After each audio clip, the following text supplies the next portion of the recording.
and welcome back to the Demon Circle. If you're seeing this video, trust me, it's going to be fun to realize a lot of things that you have been avoiding to realize. That's why I'm here. I am blunt.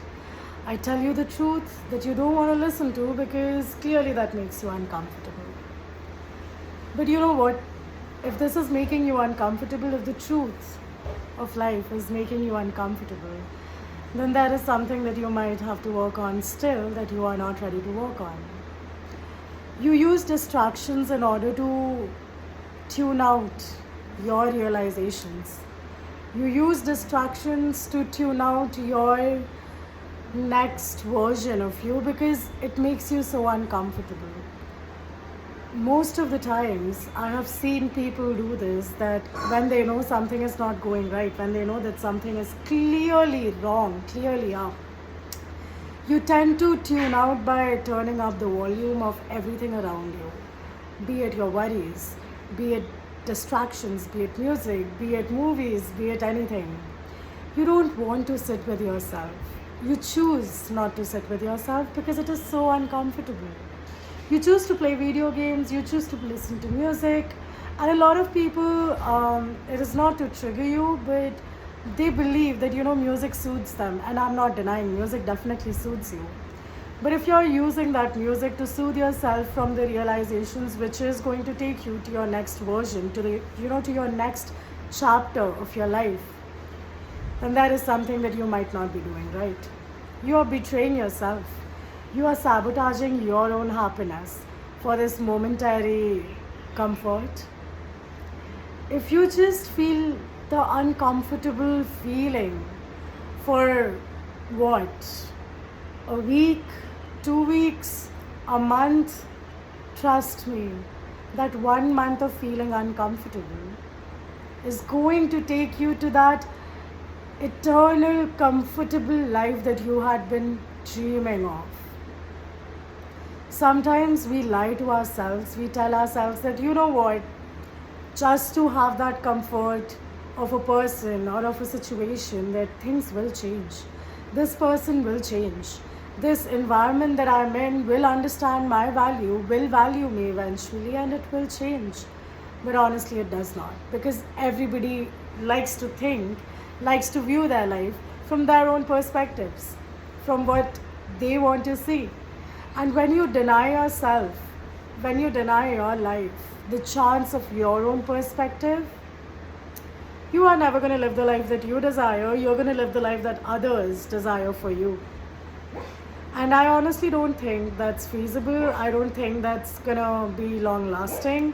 You are always going to hit that block. You're always going to hit that rut, and you're just going to come back every time and be like, why am I here again? Why does everything have to be so painful? Why does everything just not feel that amazing? Why do I feel happy in the beginning when things are going okayish? And then everything just comes back to the same thing of me not being satisfied, or of me not being valued, or of me not having the things that I really want. Honey, you know why that's happening. You keep on giving chances to the same people. You keep on giving chances to the same circumstances that broke you, that did not acknowledge you. And when you tell yourself, when you tell your subconscious that you value and you are okay with others not valuing you, with others not looking at you the way they should be, others not respecting you the way they should be, you're just telling your subconscious that you don't matter, and it's okay to always have people, to always be in environments that do not value you. And it is difficult. I agree, it is very difficult to shift yourself from that perspective of, oh my God, putting people first. And that's people pleasing, and that's okay. You learned that as a coping mechanism. You learned that people pleasing brings you security. If you're somebody who is listening to this right now who relates to me, definitely thought that people pleasing is going to make you feel less lonelier. The aspect of not being lonely because it's so scary, you adapted to people pleasing because you believed that you won't be lonely. Because you believed that when you show people how amazing you are by caring for them the way they should be cared for, they will reciprocate in the same manner. But honey, no, everybody is different. Everybody does not see the world as you see the world. And that's the beauty of it, They don't see it as you do. And when you realize this, that you could stop putting people on the pedestal and you have to start putting yourself on the pedestal, things do change. The feeling of being lonely is so ingrained in all of us as humans because we are social beings.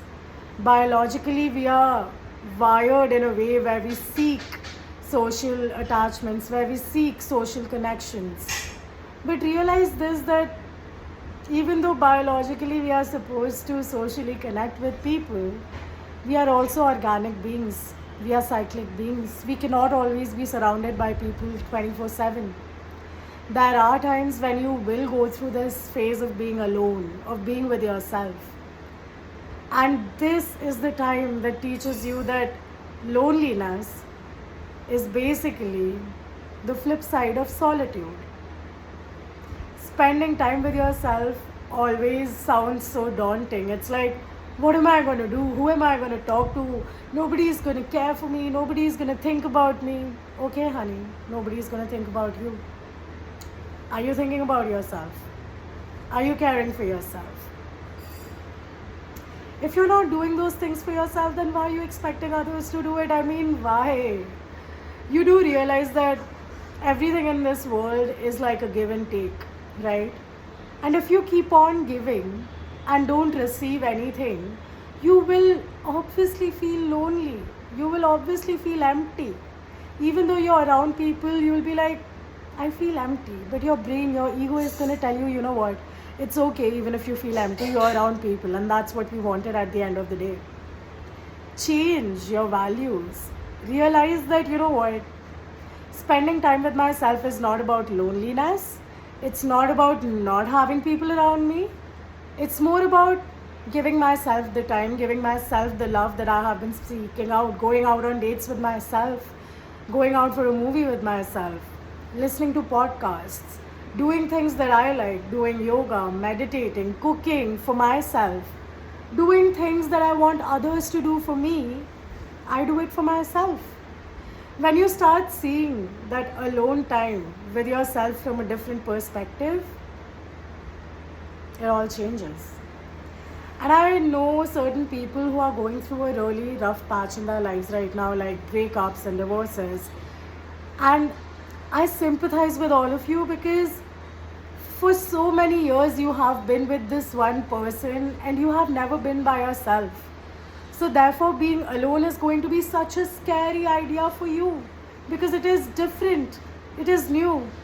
But before you started dating that person or before you married that person, you were a person of yourself. You did spend time with yourself. You were alone. You did things. You went to museums. You did things that you love to do, right?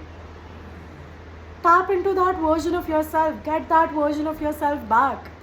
Realize that before I started dating this person, I had a me and I still have a me. Yes, this me is different because now I know the beauty of having somebody, of sharing that connection. But at the same time, now that the connection has not, turned out to be something that I wanted it to be, I am back with myself and it is nothing bad. Being back with yourself is nothing bad because if you don't come back to yourself time to time, you're going to be exhausted. You're going to be like, what am I doing? Why am I here? What's happening? Which direction am I going in my life? Because you have not spent time with yourself, knowing yourself better, asking yourself that, what do I actually want? And this happens when you date a person, when you get into a relationship, when you get into marriages, everything becomes entangled with the other person. Even though you know that you like certain things and, things are nice, like the connection is working out, they are respecting you, you are respecting them. And then when it ends, life seems meaningless because you're like, I invested so much time, I invested so much energy, I invested so many years of my life just for this to end. Therefore, your brain, your ego your inner child does not want to do things, does not want to go out there, and does not want to spend time with yourself, because you will be feeling emotions that you did not feel for a very long time, and it is going to make you feel so uncomfortable. But in that loneliness, in that time of being with yourself, you will realize how amazing it is to be with yourself. And you will redefine your values. You will redefine how life unfolds itself for you, how you grow. Because change is not an option, change is inevitable. It keeps happening. When you acknowledge this fact, you acknowledge the truth of life. You realize that spending time with my own self is not a curse, as the society has taught us that, if you're alone, oh my God, how are you going to survive? How are you going to live? You always need somebody. You always need that one friend. No, honestly, you don't. All you need is yourself. Because once you have yourself, you have everybody, you have every energy, you have everything that supports you. That supports you in your growth. And that is the beauty of it. Having people, having connections that help you grow, that make you feel that fire within you, that, finally, people who cherish me, connections that cherish me, connections that love me. And you learn that a lot of your past habits are honestly trauma induced. So, for example, when I was like changing my friend circle, when I was letting go of my old friends, I was heartbroken. It was so difficult. I was questioning. I was delaying it. I was like, I'll do it tomorrow.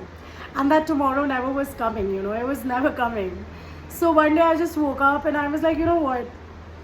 Right now, the most important thing for me is to let go of this friendship, because it's draining me. No matter how amazing the person is, no matter how amazing they are, they were with me in my worst times, I agree. But they are no longer aligned with me. They no longer help me grow. They no longer help me evolve. They just are there to show me my flaws. And it's okay. Having people to show you your flaws is important, but having people use your flaws against you is not okay. It is not okay. You have to realize that, because if friends use your flaws against you, they are not friends. They are just your people who pull you down. People who want you to stay in the same position because it is comfortable for them, right?